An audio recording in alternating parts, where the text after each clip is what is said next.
kedamaian kalbu, ketentraman jiwa, ketenangan hati, berujung bahagia dunia akhirat hanya dimiliki oleh kaum muslimin, hanya dimiliki oleh orang-orang beriman.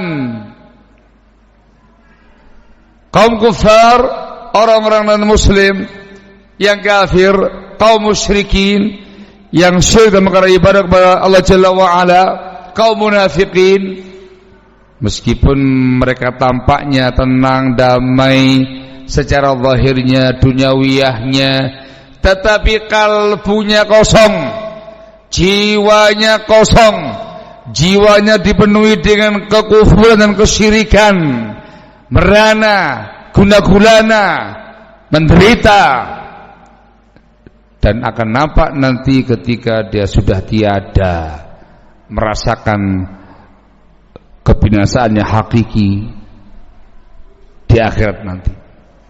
Hanya dimiliki oleh kaum mukminin. Adanya nafsun mutmainnah, jiwa yang tenang, yang tentram.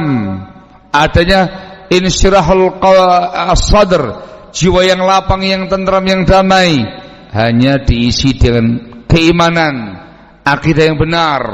Sebagai mukmin yang muwahhid, yang punya iman, yang mentauhidkan Allah dan perkara ibadah, yang punya akidah yang benar, yang sahih, yang kokoh, yang kuat.